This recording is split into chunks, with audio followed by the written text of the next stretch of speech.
ચાલો આપણે એ વાયરસની વાત કરીએ જેણે આખી દુનિયાને થંભાવી દીધી હતી.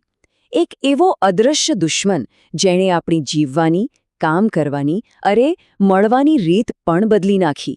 ચાલો આ આખી ઘટનાને વિજ્ઞાનની નજરે સમજીએ, એક નાનકડા વાયરસથી શરૂ કરીને તેના પર આપવામાં આવેલા વૈશ્વિક પ્રતિસાદ સુધી.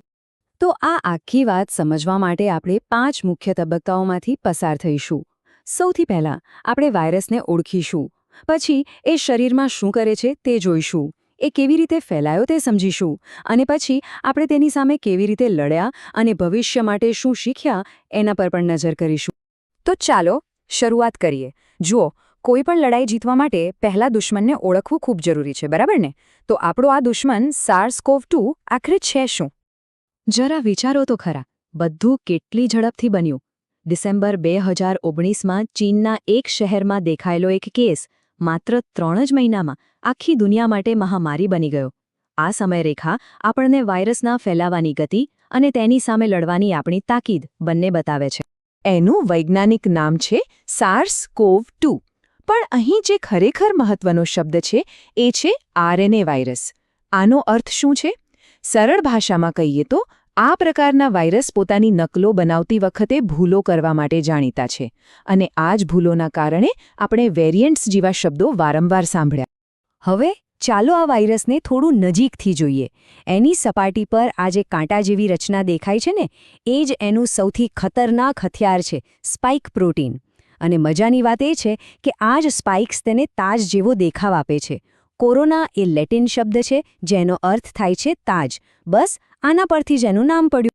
તો આપણે આ તાજવાળા દુશ્મનને ઓળખી તો લીધો, પણ એનું આ મુખ્ય હથિયાર એટલે કે સ્પાઇક પ્રોટીન આખરે કામ કેવી રીતે કરે છે એ સમજવા માટે આપણે શરીરની અંદર ચાલી રહેલી એકદમ સૂક્ષ્મ લડાઈને જોવી પડશે.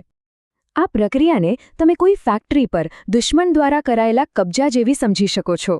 વાયરસ આપણા કોષ પર આવે છે, એને હાઇજેક કરે છે, અને પછી કોષની જ ઊર્જા અને સાધનોનો ઉપયોગ કરીને પોતાની હજારો નકલો બનાવે છે. અને પછી એ કોષને તોડીને આ બધા નવા બનેલા વાયરસ બીજા કોષો પર હુમલો કરવા નીકળી પડે છે. અને આ હાઇજેકિંગ માટે વાયરસ એક ખાસ ચાવીનો ઉપયોગ કરે છે. એ ચાવી છે સ્પાઇક પ્રોટીન, અને આપણા કોષો પરનું તાળું છે AC2 રિસેપ્ટર. હવે આ તાળા ફેફસાં, હૃદય અને આંતરડા જેવા અંગોમાં વધુ હોય છે. અને બસ આ જ કારણ છે કે આ રોગની સૌથી ગંભીર અસર આ અંગો પર જોવા મળી.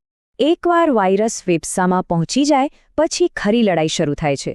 આપણી રોગપ્રતિકારક શક્તિ જવાબ તો આપે જ છે, પણ ક્યારેક એ જવાબ એટલો પ્રચંડ હોય છે કે એ સાઇટોકાઇન સ્ટોર્મ બની જાય છે. સરળ શબ્દોમાં કહીએ તો જાણે આપણી પોતાની જ સેના દુશ્મનને મારવાના પ્રયાસમાં પોતાના જ શહેરને નુકસાન પહોંચાડવા લાગે છે, અને એના પરિણામો ખૂબ ગંભીર આવી શકે છે. ઠીક છે, તો એક શરીરમાં શું થાય છે એ તો આપણે જોયું, પણ આ આગ એક શરીરમાંથી બીજા શરીરમાં અને પછી એક સમાજમાંથી આખી દુનિયામાં કેવી રીતે ફેલાઈ, ચાલો હવે એ સમજીએ. આ વાયરસની સૌથી મોટી તાકાત કદાચ તેનો ઇન્ક્યુબેશન પીરિયડ હતો. એટલે કે કોઈ વ્યક્તિને ચેપ લાગ્યા પછી પણ ઘણા દિવસો સુધી તે એકદમ સ્વસ્થ દેખાઈ શકે છે, પણ એ જ સમયમાં અજાણતાં જ તે વાયરસ ફેલાવી રહી હોય છે. આ સાયલેન્ટ સ્પ્રેડને કારણે જ તેને કાબૂમાં લેવો અત્યંત મુશ્કેલ બની ગયો. જો કે વાયરસ કોઈને પણ ચેપ લગાડી શકતો હતો, પણ ગંભીર બીમારીનું જોખમ બધા માટે સરખું નહોતું. જે લોકોની રોગપ્રતિકારક શક્તિ પહેલેથી જ નબળી હતી અથવા જેઓ અન્ય બીમારીઓ સામે લડી રહ્યા હતા, તેમના માટે આ લડાઈ વધુ કઠિન સાબિત થઈ. આપણે જે શ્વાસ લઈએ છીએ, વાત કરીએ છીએ, તેમાંથી નીકળતા સૂક્ષ્મ ટીપાઓ જ આ વાયરસ માટે સુપર હાઈવે બની ગયા. ખાસ કરીને બંધ જગ્યાઓમાં જ્યાં હવાની અવરજવર ઓછી હોય, ત્યાં તો આ વાયરસ હવામાં લાંબા સમય સુધી રહીને ચેપ ફેલાવી શકતો હતો. તો જ્યારે દુશ્મન આટલો ચાલાક અને અદૃશ્ય હોય, ત્યારે તેને ઓળખવો અને તેની સામે લડવું પણ એક મોટો પડકાર બની જાય છે. હવે આપણે એ જોઈએ કે તબીબી વિજ્ઞાને આનો જવાબ કેવી રીતે આપ્યો. દુશ્મનને શોધવા માટે આપણી પાસે મુખ્યત્વે 2 સાધનો હતા. એક બાજુ છે RT-PCR, જે એકદમ ડિટેક્ટિવ જેવું કામ કરે છે. એ વાયરસના આનુવંશિક કોડને શોધીને ચોક્કસ નિદાન આપે છે. અને બીજી બાજુ રેપિડ એન્ટિજન ટેસ્ટ, જે ઝડપથી પરિણામ આપીને ફેલાવાને રોકવામાં મદદ કરે છે. બંનેની પોતાની અલગ અને મહત્વની ભૂમિકા હતી. અને એ યાદ રાખવું જરૂરી છે કે દરેક દર્દી માટે આ લડાઈ અલગ હતી. તેથી સારવાર પણ બીમારીની ગંભીરતા પ્રમાણે બદલાતી રહેતી. હળવા લક્ષણોવાળા દર્દીઓ ઘરે જ સ્વસ્થ થઈ શકતા હતા, જ્યારે ગંભીર દર્દીઓને જીવન બચાવવા માટે ઓક્સિજનથી લઈને વેન્ટિલેટર સુધીની સઘન સંભાળની જરૂર પડતી હતી. એક દર્દીની સારવાર કરવી એ તો સિક્કાની એક બાજુ હતી, પણ આખા સમાજને આ મહામારીથી બચાવવા માટે એક મોટી સામૂહિક સંરક્ષણ દિવાલ ઊભી કરવાની જરૂર હતી. આ લડાઈ કોઈ એક જાદુઈ ઉપાયથી જીતી શકાય તેમ નહોતી.